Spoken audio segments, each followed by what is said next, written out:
Perhaps Vaughan Williams really was thinking of folk fiddlers or singers, another kind of primal purity maybe. English folk music fascinated him. He'd gone out of his way to hear it and write it down, sensing perhaps that it was under threat, along with many other features of English rural life. But he could also have been thinking of the string fantasies of the 17th century English composers Henry Purcell and William Laws, music of extraordinary expressive power, originality and sophistication, which, like Tallis's church music, was being rediscovered at the time Vaughan Williams was writing his Fantasia. His use of the term Fantasia surely has to be significant. It's as though Vaughan Williams is attempting a kind of resume of his country's distant musical past, a past which had only recently begun to be rediscovered. Here in this music we'd forgotten, Vaughan Williams seems to be saying, are the seeds of something new, an alternative to the Germanic ways of thinking, a fresh, forward-looking national style.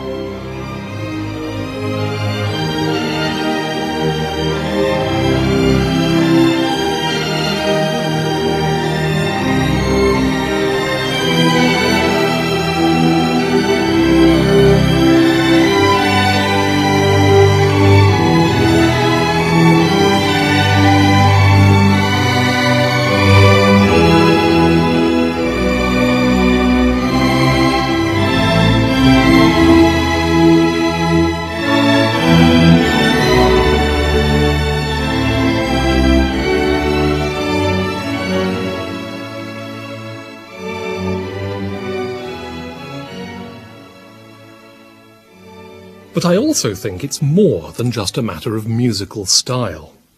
Vaughan Williams does seem to be searching for some kind of spiritual identity, some transcendent truth, possibly represented by that ethereal first chord. We've heard it fleetingly. We know it's possible. We can feel it in the old church music and in the folk song. But how do we recapture it? At the climax there, the full strings sang out the folk version of the Tallis theme we heard introduced by the solo viola earlier on. But Vaughan Williams manages to keep so much of its improvisatory character. Even though the music on the page is notated in a clear 3 in a bar, the rhythms and pulse sound completely free. Vaughan Williams has liberated music from the tyranny of the bar line, as surely as Stravinsky did in his Rite of Spring 3 years later.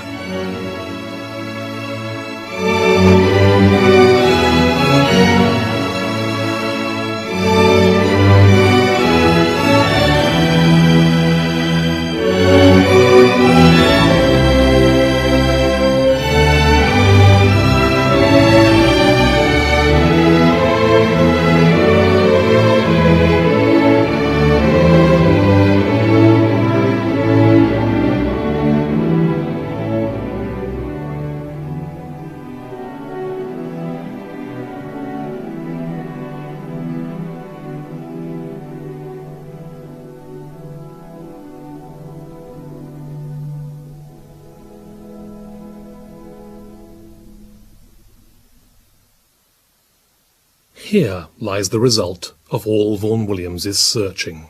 It's nothing short of a new way of composing. He's released music from the constraints of traditional 4-square rhythmic patterns. If my use of the word new sounds a little quaint, remember that this was England in 1910. New music meant Elgar, who just 2 years earlier had scored one of the biggest hits of his career with his First Symphony, performed nearly 100 times in its first year of existence. "Look," Elgar had said to his countrymen, "now we can write symphonies like the Viennese masters." And now here was another composer, a younger composer, suggesting that we didn't have to imitate the great Viennese symphonists. Our own music, the old sounds we'd begun to discover again, could point a way to something even more original. Not surprisingly, Vaughan Williams's message wasn't understood immediately. The first performance of the Tallis Fantasia seems to have mystified many of those who heard it. Here they were, just getting used to the novelty of Elgar, and along comes some young upstart with something far stranger.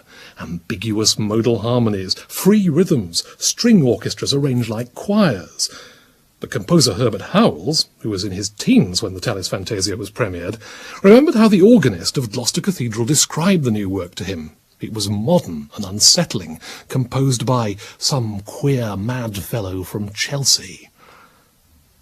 Does it sound odd to call the Tallis Fantasia modern today? It shouldn't. After all, this is a work on a very modern theme indeed. The rediscovery of the past, and how one forges a new voice in relation to that past. Until the 20th century, the musical past rarely meant more than 1 or 2 generations. For many, Bach was still a novelty even after the Second World War. But publishing, and still more recording, steadily began to open up that past to the general public.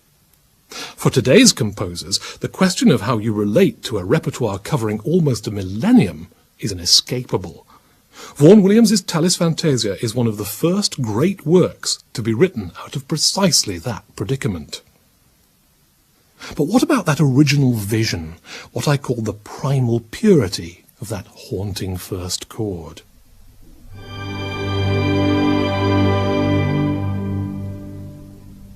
The Fantasia has achieved a splendid climax, but one still a little way short of that radiant vision.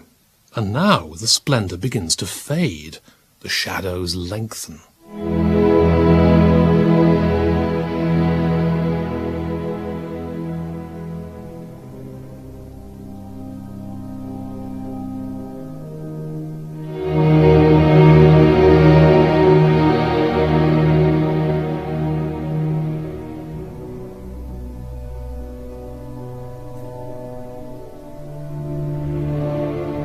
The voyage toward the unknown region has been a dark one from the start, and now the darkness beckons again.